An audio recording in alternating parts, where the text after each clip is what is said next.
చంద్రబాబు పాలన అంటే మాజీ సీఎం జగన్ ని జనాన్ని విడగొట్టడమని మాజీ మంత్రి శైలజానాథ్ విమర్శించారు. రాష్ట్రంలో పరిపాలన కుంటపడిందని మండిపడ్డారు. కూటమి ప్రభుత్వ వ్యక్తుల చేత గ్రామీణ ఉపాధి హామీ పథకం నాశనమైందని అన్నారు. మాస్టర్ లేని వారికి డబ్బులు ఇస్తున్నారని ప్రజలు అనుకుంటున్నారని తెలిపారు. పాత పనులకు కొత్త బిల్లులు చేసుకొని కోట్ల రూపాయలు దున్నుకుంటున్నారని ఆగ్రహం వ్యక్తం చేశారు.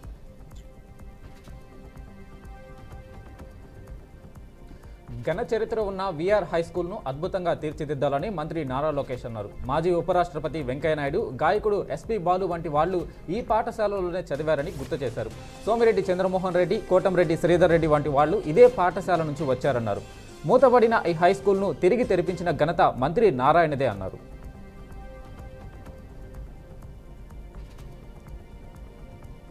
పల్నాడు జిల్లా సత్తెనపల్లి పోలీస్ స్టేషన్లో వైసీపీ నేతల విచారణ కొనసాగుతోంది. విచారణ నిమిత్తం మాజీ మంత్రి పేర్ని నాని హాజరయ్యారు. ఇప్పటికే ఆదివారం నర్సరావుపేట, తెనాలి మాజీ ఎమ్మెల్యేలు గోపిరెడ్డి శ్రీనివాసరెడ్డి, అన్నబత్తుని శివకుమార్, సత్తెనపల్లి వైకాపా ఇన్ఛార్జ్ సుధీర్ భార్గవ్ రెడ్డి విచారణకు హాజరయ్యారు. ఇటీవల జగన్ రెంటపాళ్ల పర్యటనలో నిబంధనలు ఉల్లంఘించిన ఘటనలో పలువురిపై కేసులు నమోదయ్యాయి.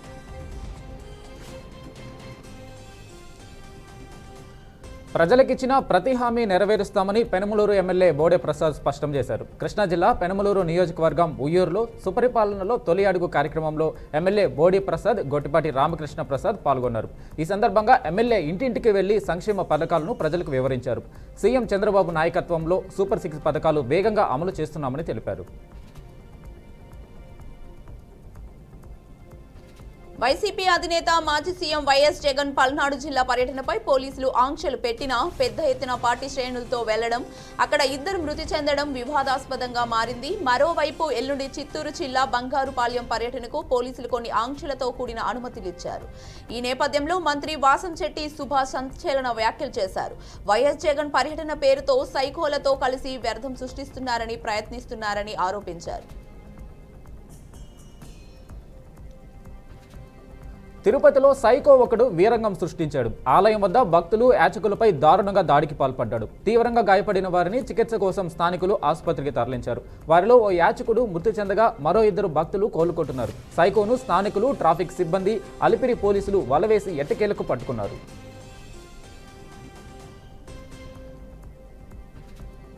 ఎన్టీఆర్ జిల్లా జగ్గయ్యపేటలో పిచ్చుకుక్కలు రెచ్చిపోతున్నాయి. స్థానికులపై దాడి చేసి వారిని గాయపరుస్తున్నాయి. ఈ విషయమై మున్సిపాలిటీ అధికారులకు ఎన్నిసార్లు చెప్పినా పట్టించుకోవడం లేదని స్థానికులు ఆందోళన చెందుతున్నారు. ఒకరోజే 7 మందికి పై భయంకరంగా దాడి చేశాయని తెలిపారు. ప్రాణాలు పోతున్నా పట్టించుకోరా అంటూ స్థానికులు ఆగ్రహం వ్యక్తం చేస్తున్నారు. బాపట్ల జిల్లా చీరాలలో సుపరిపాలనలో తొలి అడుగు కార్యక్రమంలో ఎమ్మెల్యే కొండయ్య పాల్గొన్నారు. ఇంటింటికి తిరిగి ప్రజలకు కూటమి ప్రభుత్వం అందిస్తున్న సంక్షేమ పథకాల గురించి వివరించారు. సమస్యలను అడిగి తెలుసుకుని తక్షణమే పరిష్కరించాలని అధికారులకు ఆదేశాలు జారీ చేశారు. గత వైసీపీ ప్రభుత్వ పాలనలో మాజీ సీఎం జగన్ రాష్ట్రాన్ని ఆర్థిక సంక్షోభంలోకి నెట్టివేశాడని విమర్శించారు. కూటమి ప్రభుత్వం అధికారంలోకి వచ్చాక సీఎం చంద్రబాబు సంక్షోభంలో ఉన్న ఏపీని సంక్షేమం దిశగా నడిపిస్తున్నారని అన్నారు. పరామర్శ పేరుతో వచ్చే జగన్ లక్షల మందితో దండయాత్రకు వచ్చినట్లు వస్తున్నాడని మంత్రి సత్యకుమార్ యాదవ్ విమర్శించారు. పరామర్శకి వస్తే 10 మంది నాయకులతో వస్తే సరిపోతుంది కదా అని మండిపడ్డారు. వైసీపీ నాయకులు మతిస్థీమితం లేకుండా ఇష్టం వచ్చినట్లు మాట్లాడుతున్నారని ఆగ్రహం వ్యక్తం చేశారు. వారి కోసం తాను తొందరలో వైజాగ్లో మెంటల్ హాస్పిటల్ కడుతున్నానని ఎద్దేవా చేశారు. తిరుపతిలో జరిగిన శ్రీ శ్యామప్రసాద్ ముఖర్జీ 125వ జయంతిలో పాల్గొని నివాళులర్పించారు.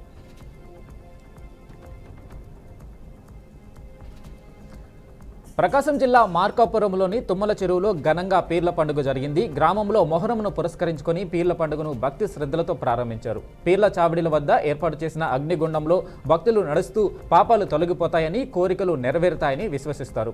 హిందూ, ముస్లింలు కలిసి పూజలు చేస్తూ పొంగళ్లను నైవేద్యంగా సమర్పిస్తారు. రాష్ట్ర నలుమూలల నుంచి భక్తులు తరలివచ్చి పండుగను చాలా ఘనంగా జరుపుకుంటారు.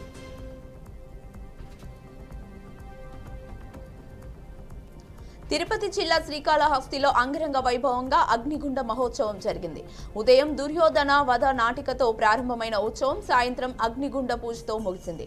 ముఖ్య పూజారి పూలబంతిని అగ్నిగుండంలో వేసిన అనంతరం భక్తులు నిప్పులపై నడిచారు. పెద్ద ఎత్తున భక్తులు తరలి రావడంతో ఆలయం భక్తులతో కిటకిటలాడింది. భక్తులకు ఎటువంటి ఇబ్బందులు తలెత్తకుండా ఆలయ అధికారులు తగు జాగ్రత్తలు తీసుకున్నారు.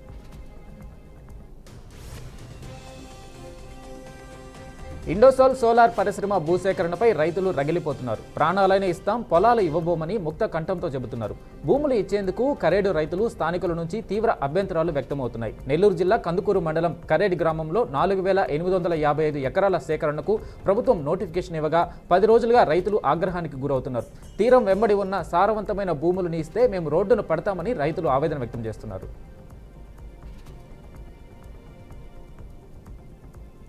కూటమి ప్రభుత్వం యువతకు ఉద్యోగ ఉపాధి కల్పించే లక్ష్యంతో పనిచేస్తుందని ఎమ్మెల్యే ఆర్మిల్లి రాధాకృష్ణ అన్నారు. మొదటి ఏడాదిలోనే దాదాపు 9.50 లక్షల కోట్ల రూపాయల పెట్టుబడితో సుమారు 5.50 లక్షల ఉద్యోగాల కల్పన లక్ష్యంగా ప్రభుత్వం కృషి చేస్తుందని అన్నారు. ప్రపంచ స్థాయిలోనే పెట్టుబడులను సాధించే విధంగా సీఎం చంద్రబాబు ఒక బ్రాండ్ అంబాసిడర్గా నిలిచారని తెలిపారు. ఈ నెల 13న తణుకులో మెగా జాబ్ మేళా ఏర్పాటు చేసినట్లు ఆయన వెల్లడించారు. శ్రీశైలం ప్రాజెక్టు గేట్లు ఎత్తేందుకు అధికారులు సన్నాహాలు చేస్తున్నారు. ఈ మేరకు అధికారులు మంత్రి నిమ్మల రామానాయుడికి ఆహ్వానం పంపారు. ఉమ్మడి కర్నూలు జిల్లా ప్రజాప్రతినిధులను కూడా ఆహ్వానిస్తున్నారు. గేట్లు ఎత్తే సమయంలో మంత్రులు ప్రజాప్రతినిధుల చేతుల మీదుగా గంగా హారతి ఇవ్వనున్నారు. కృష్ణమ్మకు ప్రత్యేక పూజలు చేయనున్నారు. అనంతరం గేట్లు ఎత్తి సాగర్కు నీటిని విడుదల చేస్తారు. శ్రీశైలం ప్రాజెక్టుకు భారీగా వరద ప్రవాహం వచ్చి చేరుతుంది.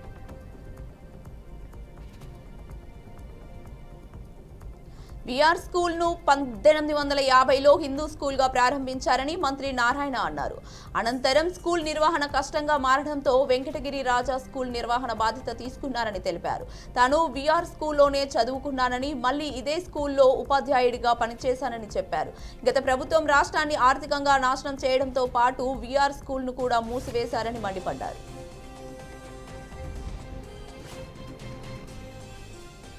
జూబ్లీహిల్స్ ఉప ఎన్నిక తమకు సవాలని బీజేపీ తెలంగాణ రాష్ట్ర అధ్యక్షుడు రామచంద్రరావు అన్నారు. బలమైన ప్రతిపక్షం ఉంటే ఉప ఎన్నికల్లో అధికార పార్టీ గెలవదన్నారు. గతంలో స్థానిక సంస్థల ఎన్నికలపై బీజేపీ ఫోకస్ చేయలేదని చెప్పారు.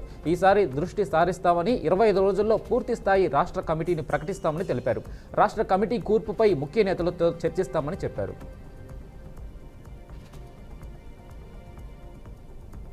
గతేడాది జరిగిన లోక్సభ ఎన్నికల సమయంలో సీఎం రేవంత్ రెడ్డి తమపై వివాదాస్పద వ్యాఖ్యలు చేశారని బీజేపీ నేత కాసం వెంకటేశ్వర్లు ఫిర్యాదు చేశారు.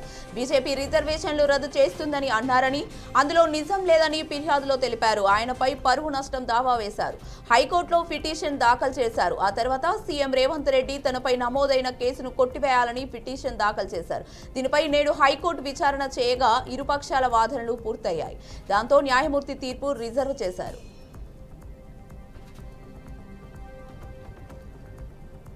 కాళేశ్వరం లిఫ్ట్ ఇరిగేషన్ అనుబంధ ప్రాజెక్టులపై కాళేశ్వరం కమిషన్ విచారణ తుదిదశకు చేరింది. మేడిగడ్డ, అన్నారం, సుందిళ్ల ఆనకట్టలకు సంబంధించిన లోపాలు, వైఫల్యాలపై జస్టిస్ పీసీ ఘోష్ కమిషన్ గతేడాది నుంచి విచారణ చేపడుతుంది. బ్యారేజీల డిజైన్, నిర్మాణం, నాణ్యత, నిర్వహణ అంశాలపై ఇప్పటికే సమగ్ర విచారణ చేపట్టారు. సాంకేతిక, ఆర్థిక, విధానపరమైన అంశాలపై ఇంజనీర్లు, ఉన్నతాధికారుల నుంచి అఫిడవిట్లు తీసుకొని వాటి ఆధారంగా వారిని క్రాస్ ఎగ్జామినేషన్ చేస్తారు. నటుడు మంచు మోహన్ బాబు పిటిషన్ పై తెలంగాణ హైకోర్టులో విచారణ జరిగింది. జర్నలిస్టులపై దాడి చేసిన ఘటనలో మోహన్ బాబుపై పోలీసులు కేసు నమోదు చేసింది. ఇందుకు సంబంధించి పహాడీ షరీఫ్ పోలీస్ స్టేషన్లో నమోదైన ఎఫ్ఐఆర్ను కొట్టివేయాలని ఇటీవల మోహన్ బాబు పిటిషన్ దాఖలు చేశారు. ఈ పిటిషన్పై వాదనలు వినిపించడానికి పోలీసుల తరపు న్యాయవాది సమయం కోరడంతో తదుపరి విచారణను హైకోర్టు 9వ తేదీకి వాయిదా వేసింది.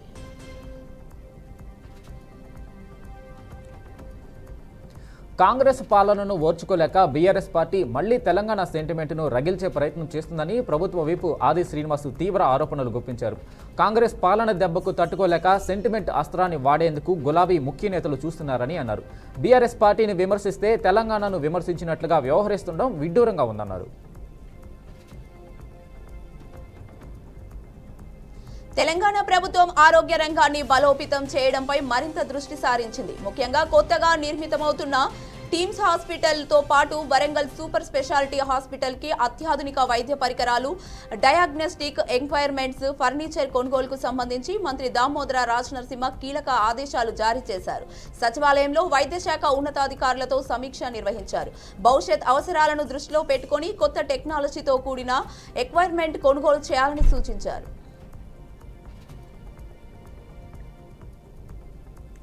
తనను బీఆర్ఎస్లో చేరమని అడిగితే ఒప్పుకోలేదనే కేసీఆర్, కేటీఆర్ తనను టార్గెట్ చేస్తున్నారని మంత్రి సీతక్క సంచలన వ్యాఖ్యలు చేశారు. తాను ఆత్మగౌరవంతో ఉన్నానని, ప్రజల్లో వస్తున్న ఆదరణను చూసి ఓర్వలేకే రాజకీయ కుట్రలు చేస్తున్నారని ఆరోపించారు. గిరిజన బిడ్డను కాపాడే తనపై దుష్ప్రచారం చేస్తున్నారని మండిపడ్డారు. గతంలో వాళ్లు చేయని అభివృద్ధి పనులను తాము చేసి చూపిస్తున్నామని అన్నారు.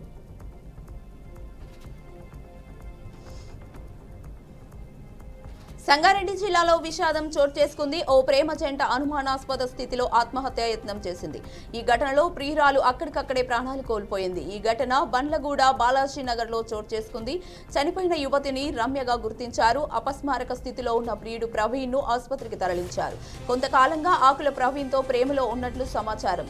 కూతురు మృతితో తల్లిదండ్రులు కన్నీరు మున్నీరుగా విలపిస్తున్నారు.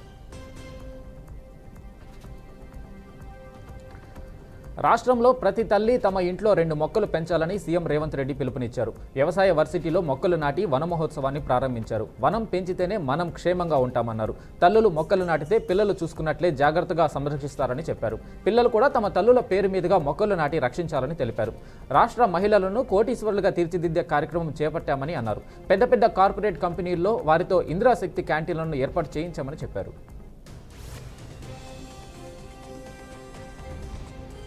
యాదాద్రి భువనగిరిలో 2 మహిళలకు అబార్షన్ చేసిన ఓ డాక్టర్ను అదుపులోకి తీసుకున్నారు.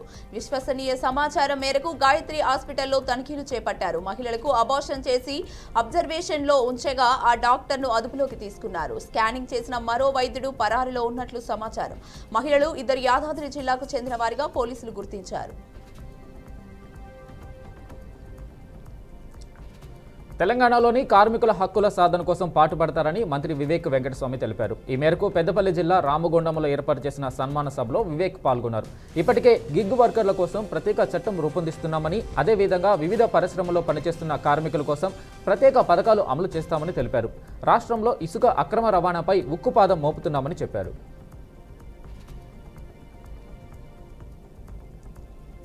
భద్రాద్రి కొత్తగూడెం జిల్లా అచ్యుతాపురంలో భారీ గంజాయిని పోలీసులు పట్టుకున్నారు. ఆయిల్ ఫామ్ తోటను ఆనుకొని ఉన్న పంట కాలువలో గుర్తు తెలియని వ్యక్తి 44 ప్యాకెట్ల గంజాయిని దాచి ఉంచాడని తెలిపారు. భారీగా వర్షం కురవడంతో కాలువలో ప్యాకెట్లు పైకి తేలాయి. తోటలోకి వచ్చిన యజమాని పంట కాలువలో ప్యాకెట్లను గుర్తించి పోలీసులకు సమాచారం అందించారు. ఘటనా స్థలానికి చేరుకున్న పోలీసులు వాటిని స్వాధీనం చేసుకున్నారు. వీటి విలువ సుమారు 50 లక్షలు ఉంటుందని తెలిపారు.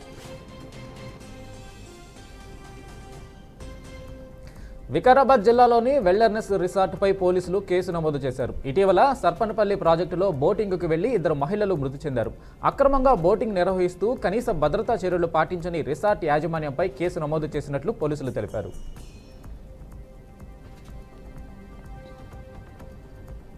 ఇటీవల కాలంలో వరుసగా స్వర్ణకారుల ఆత్మహత్యలు తనను తీవ్రంగా కలిచివేస్తున్నాయని, విశ్వకర్మ వృత్తుల వారు యావత్ దేశానికే ఊపిరి పోస్తున్నారని తెలంగాణ జాగృతి వ్యవస్థాపకురాలు ఎమ్మెల్సీ కవిత అన్నారు. ఈ మేరకు ఆమె మీడియాకు స్వర్ణకారుల వేధింపులపై ఓ వీడియోను విడుదల చేశారు. కార్పొరేట్ సంస్థల ప్రవేశంతో ఆయా వృత్తులకు ఆదరణ తగ్గిపోయిందని వాపోయారు. క్రమేణా వృత్తి పని చేస్తున్న వారికి ఉపాధి లేకుండా పోతుందని, వారి జీవనం నడవడమే ఇబ్బందికరంగా మారిందని ఆందోళన వ్యక్తం చేశారు.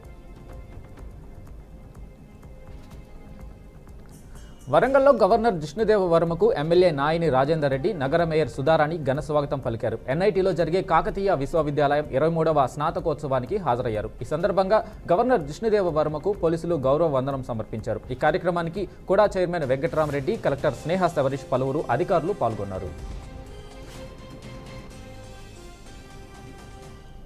సూర్యాపేట జిల్లా రాయినిగూడెంలో కన్న కూతురే అదనపు కట్నం కోసం తల్లిదండ్రులను వేధిస్తోంది. కోల వెంకన్న, నాగమ్మ దంపతుల పెద్ద కుమార్తె నక్క సోమేశ్వరి 10 ఏళ్ల క్రితం నక్క రమేష్ కు పెళ్లి జరిగింది. పెళ్లిలో 30 కుంటల భూమి, బంగారం, నగదు ఇచ్చారు. పెళ్లి తర్వాత 5 ఏళ్లకు సోమేశ్వరి సబ్ ఇన్స్పెక్టర్ గా ఉద్యోగం పొందింది. తర్వాత అదనంగా 1 ఎకరం భూమి, నగదు ఇవ్వాలని తల్లిదండ్రులను ఒత్తిడి చేస్తూ వస్తోంది. వారు అంగీకరించకపోవడంతో అత్తవారి సహాయంతో తల్లిదండ్రుల పొలాన్ని ఆక్రమించి బెదిరింపులకు పాల్పడుతోందని తల్లిదండ్రులు ఆరోపిస్తున్నారు.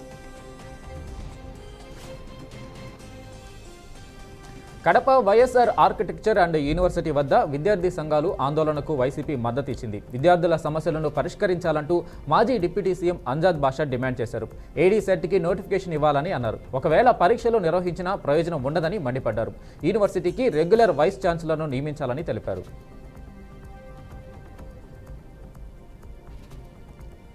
ఎన్టీఆర్ జిల్లా ఇబ్రహీంపట్నంలో మాజీ మంత్రి జోగి రమేష్ ఆధ్వర్యంలో వైసీపీ విస్తృత స్థాయి సమావేశం నిర్వహించారు. కూటమి ప్రభుత్వంలో ప్రజలు ఏ విధంగా నష్టపోయారో చెప్పే కార్యక్రమమే బాబు షూరిటీ మోసం గ్యారంటీ అన్నారు. జగనన్న హయాంలో బటన్ నొక్కితే ప్రజలకు డబ్బులు వచ్చేవి, ఇప్పుడు ఆ పరిస్థితి లేదని చెప్పారు. చంద్రబాబు మోసాలు ఒకటొకటిగా బయటకు వస్తున్నాయని తెలిపారు. వికారాబాద్లో ఎస్ఎఫ్ఐ ఆధ్వర్యంలో విద్యార్థులు మహాధర్నా నిర్వహించారు. రాష్ట్రంలో పెండింగ్లో ఉన్న 8,000 కోట్లకు పైగా స్కాలర్షిప్ ఫీజు రీయింబర్స్మెంట్ను తక్షణమే విడుదల చేయాలని డిమాండ్ చేశారు. సర్టిఫికెట్లు ఇవ్వకుండా విద్యార్థులు భవిష్యత్తులో చెలగాటం ఆడుతున్న కళాశాలలపై క్రిమినల్ కేసులు పెట్టాలని ఆగ్రహం వ్యక్తం చేశారు.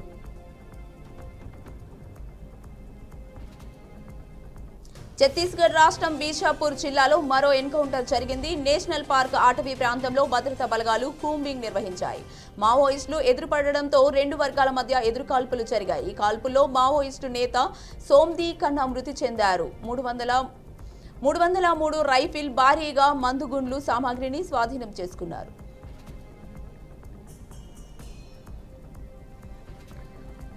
ముంబై దాడులకు పాకిస్తాన్ ఐఎస్ఐ ప్రమేయం ఉందని ముంబై పేలుళ్ల కుట్రదారుడు తహవూర్ రాణా అంగీకరించాడు. తహవూర్ రాణాను అమెరికా భారత్కు అప్పగించింది. ప్రస్తుతం ఎన్ఐఏ కస్టడీలో ఉన్నాడు. విచారణలో తహవూర్ రాణా సంచలన విషయాలు వెల్లడించినట్లు సమాచారం. ముంబై దాడుల్లో తన ప్రమేయం ఉందని అంగీకరించినట్లుగా వర్గాలు తెలిపాయి. దాడుల సమయంలో ముంబైలోనే ఉన్నట్టుగా చెప్పుకొచ్చాడని అన్నారు.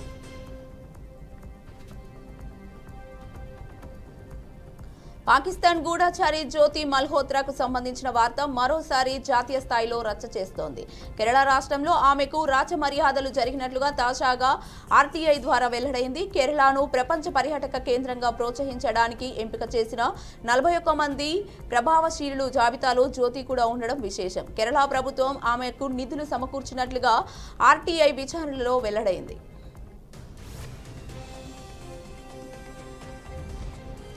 కర్ణాటకలో సీఎం మార్పు అంశంపై రాజకీయం ఎంతకీ తగ్గట్లేదు. 5 ఏళ్లు తానే ముఖ్యమంత్రినని సిద్ధరామయ్య చెబుతున్నా తన చేతుల్లో ఏమీ లేదని డీకే శివకుమార్ అంటున్నా రాష్ట్ర రాజకీయాల్లో మాత్రం సందిగ్ధత కొనసాగుతూనే ఉంది. ఈ క్రమంలోనే తాజాగా డిప్యూటీ సీఎం శివకుమార్ దీనిపై మరోసారి స్పందిస్తూ ఆసక్తికర వ్యాఖ్యలు చేశారు.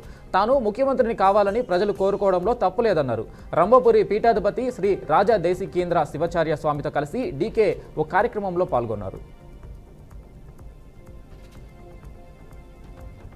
భారత ఉపరాష్ట్రపతి జగదీప్ ధన్కర్ మరోసారి కీలక వ్యాఖ్యలు చేశారు. మన రాజ్యాంగ పీఠిక పిల్లలకు తల్లుల పెంపకం లాంటిదని, ఎంత ప్రయత్నించినా దాన్ని మార్చడం సాధ్యమవదని అన్నారు.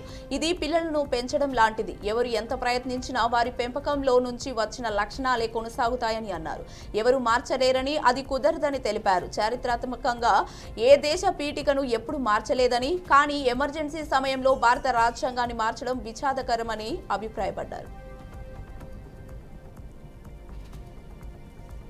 తెలంగాణ సీఎం రేవంత్ రెడ్డి రాష్ట్ర ఎంపీల బృందంతో కలిసి ఢిల్లీలో పర్యటిస్తున్నారు. 2 రోజుల ఈ పర్యటనలో భాగంగా కేంద్ర మంత్రి మన్సుఖ్ మాండవీయతో సీఎం రేవంత్ రెడ్డి భేటీ అయ్యారు. ఈ సమావేశంలో సీఎంతో పాటు ఎంపీలు మల్లు రవి, చామల కిరణ్, మాజీ ఎంపీ జితేందర్ రెడ్డి ఉన్నారు. ఈ సందర్భంగా కేంద్ర మంత్రితో తెలంగాణలో ఏర్పాటు చేయనున్న క్రీడా యూనివర్సిటీపై చర్చించారు.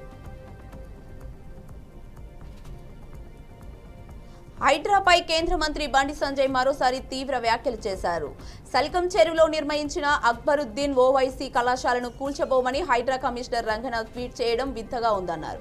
పేదల ఇళ్లను వెనుక ముందు చూడకుండా కూల్చివేసే హైడ్రాకు అక్బరుద్దీన్ కాలేజీని కూల్చడానికి మాత్రం వెనుకడుగు వేస్తోందని విమర్శించారు. ఇది హైడ్రా నిర్ణయమో ప్రభుత్వ నిర్ణయమో బయటపెట్టాలని డిమాండ్ చేశారు.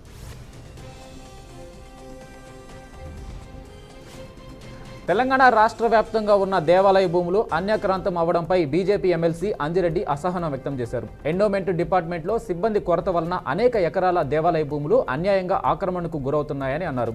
అలాగే కాంగ్రెస్ ప్రభుత్వం దేవాలయ భూములను పరిరక్షించలేకపోతుందని తెలిపారు. వ్యవస్థలను గాడిన పెట్టలేక చేతులెత్తేసిందని అన్నారు. ఇప్పటి వరకు ఎండోమెంట్ శాఖ ఆధీనంలో ఉన్న దేవాలయాల భూముల చుట్టూ ప్రహరీ గోడ కట్టించాలని డిమాండ్ చేశారు. బీహార్లో వ్యాపారవేత్త బీజేపీ నేత గోపాల్ కేల్మా హత్య రాష్ట్రంలో తీవ్ర కలకలం సృష్టించింది. ఇంటి ముందే కేల్మాను తుపాకీతో కాల్చి చంపారు. అసెంబ్లీ ఎన్నికల ముందు ఈ హత్య రాజకీయ ప్రకంపనలు సృష్టించింది. ఇక ఈ కేసును పోలీసులు సీరియస్ గా తీసుకొని దర్యాప్తు చేపట్టారు. అయితే ఈ కేసులో నిందితుడు వేసిన కంత్రీ ప్లాన్ పోలీసుల ముందు బెడిసికొట్టింది. ఏమీ ఎరగనట్టు అంత్యక్రియలకు హాజరై అడ్డంగా దొరికిపోయాడు.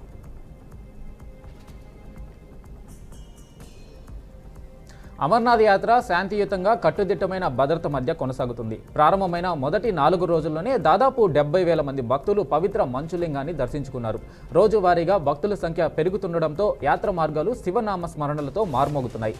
జమ్మూ భగవతీ నగర్ యాత్రి నివాస కేంద్రం నుంచి మరో బృందం కాన్వాయ్ల భద్రతలో కాశ్మీర్ లోయకు పయనమైంది.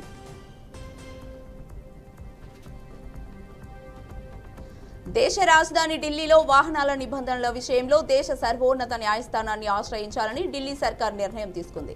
ఢిల్లీలో కాలుష్యాన్ని తగ్గించేందుకు గతంలో సుప్రీంకోర్టు కీలక ఆదేశాలు జారీ చేసింది. 2018లో 10 సంవత్సరాలు దాటిన డీజిల్ వాహనాలు, 15 సంవత్సరాలు దాటిన పెట్రోల్ వాహనాలను సుప్రీం ధర్మాసనం నిషేధించింది. దీంతో చాలా మంది వాహనదారులు ఇబ్బందులు ఎదుర్కొంటున్నారు. ఇది ప్రభుత్వం దృష్టికి రావడంతో న్యాయస్థానం ఇచ్చిన ఆదేశాలపై రివ్యూ పిటిషన్ వేసేందుకు రేఖా గుప్తా ప్రభుత్వం సిద్ధమవుతోంది. అమెరికా అధ్యక్షుడు డొనాల్డ్ ట్రంప్ మరో సంచలన ప్రకటన చేశారు. బ్రిక్స్తో సంబంధాలు పెట్టుకున్న దేశాలకు 10% అదనంగా సుంకాలు విధించబోతున్నట్లు ప్రకటించారు. ఏప్రిల్ 2న ట్రంప్ దేశాలపై సుంకాలు విధించారు. ఈ చర్యను బ్రిక్స్ దేశాలు ఖండించాయి. ఈ నేపథ్యంలోనే ట్రంప్ ఈ నిర్ణయం తీసుకున్నట్లు తెలుస్తుంది. అమెరికా పాలసీలు వ్యతిరేకిస్తున్న బ్రిక్స్ దేశాలకు అదనంగా మరో 10% సుంకాలు విధించబోతున్నట్లు తన సోషల్ మీడియా ఖాతాలో స్పష్టం చేశారు. బ్రెజిల్ రాజధాని రియో డి జెనీరో వేదికగా జరుగుతున్న బ్రిక్స్ సమావేశానికి రష్యా, చైనా అధ్యక్షులు హాజరు కాలేదు. ఉక్రెయిన్తో యుద్ధం నేపథ్యంలో రష్యా అధ్యక్షుడు పుతిన్ పై అంతర్జాతీయ క్రిమినల్ కోర్టు అరెస్టు వారెంట్ జారీ చేసింది. బ్రెజిల్ వస్తే ఆయన్ను అరెస్టు చేసే అవకాశం ఉండడంతో పుతిన్ ఈ సమావేశానికి రాలేదు. అలాగే 12 ఏళ్లలో తొలిసారి చైనా అధ్యక్షుడు జిన్పింగ్ కూడా బ్రిక్స్ సమావేశాన్ని మిస్ అయ్యారు. బిజీ షెడ్యూల్ వల్లే ఆయన రావట్లేదన్న చైనా జిన్పింగ్ బదులుగా లియా కింగ్ ను పంపింది.